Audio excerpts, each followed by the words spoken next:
Hey all, welcome back to Awful Stories. I'm Michael, and make sure to leave a like and subscribe for daily videos. The first was made in the True Off My Chest subreddit by a throwaway account. The post is titled, "My Mom Made Me Eat My Bunny." This is the first time I am writing this down. I am 20 and am trying to start a new life and move on from my past. I feel that sharing this, albeit anonymously, may help. I will not go into details because nobody wants that, and I do not think I am prepared for it. When I was 10 years old, I had a pet bunny named Ninja who lived in a cage in my garage. My mother would help me take care of him. One day, when she was drunk, she killed him.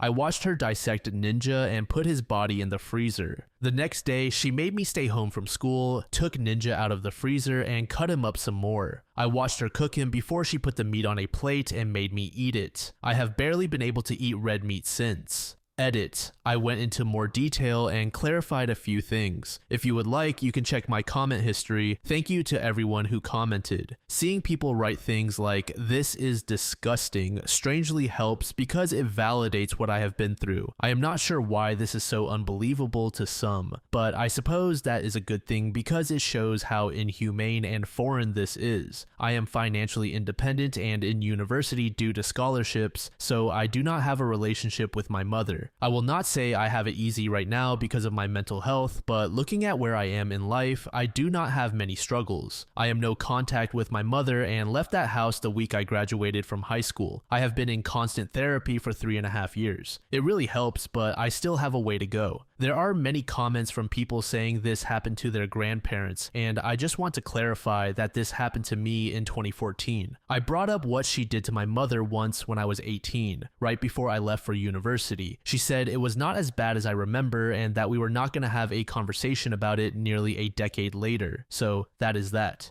She was very drunk when it happened, so her memory of it is probably spotty. Reading this, I have to say, it's honestly one of the most sad things I've ever come across. I can't even wrap my head around what it would have been like to go through something so traumatic at such a young age. The fact that this actually happened in 2014, not in some distant past or in a war-torn context, makes it hit even harder. People saying this is disgusting aren't exaggerating. It's disturbingly beyond the pale, and I think sometimes people forget just how monstrous some things can be, even when they don't fit the usual narrative of abuse. I don't care how drunk someone is, there's no way to excuse what OP's mom did. That's not just messed up, that's genuinely cruel and outright criminal. The way she minimized OP's memory shows how deep her denial runs, and it's proof to me that going completely no contact was the right move. Anyone who tries to both sides this or say it's not so bad is frankly out of touch with reality. Honestly, seeing OP get out, make it to university, and become financially independent tells me he has a level of inner strength most people can only dream of.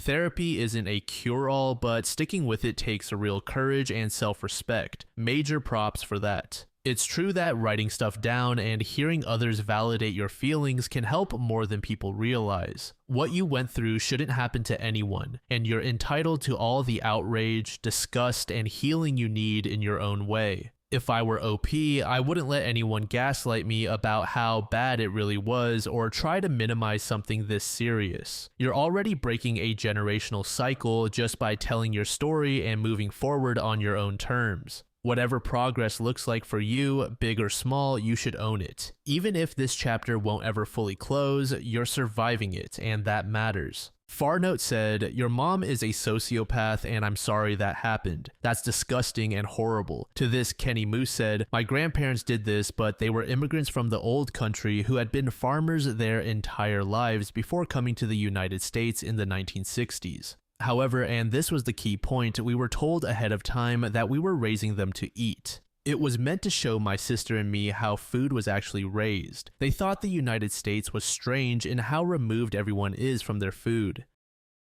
The second story for today was made in the True Off My Chest subreddit by a user named Visible Lone. The post is titled, "My parents left me at boarding school and I'm starting to think I'll never forgive them. My parents pressured me into applying to a very selective boarding school while I was in high school. They threatened to send me to an all-girls Catholic school away from my friends if I did not apply. I never thought I would get in, so I submitted the application, thinking that receiving a rejection would end their threats. This was almost 4 years ago. I was accepted into the school about a week after submitting my application. My parents told me I had to attend for 2 weeks, and if I did not like it, I could come home. By the end of the 5th day, I called them and said I wanted to come home. They told me I had to stay for the full 2 weeks. I waited the entire 2 weeks, assuming they had a scheduling issue or something that prevented me from leaving sooner. The day I was supposed to be picked up, they called me and told me that I was staying until graduation. I cried every day for 2 years, up until I graduated. Meanwhile, my family moved on, got a puppy to replace me, literally 2 days after I left, and proceeded to lie and tell everyone that I loved it there and was staying by choice. My friends tried to confront them about it, but my mother made it very clear that I was not welcome home. This was a school for the profoundly gifted. I was not a bad kid. It has been almost 4 years since they decided to keep me there. I am now in college, and being home is so difficult because I do not think I can ever forgive them. I try, but I always return to the same thing. They took my home away from me. When I came back, everything was different. 2 years had passed, my friends had moved on, and my own family had as well. I try to be kind about it and to understand their perspective, but I also know how depressed I was there, how much I hated it, and that they knew all of this and still did it. I do not think I will ever understand how someone could do that to their child.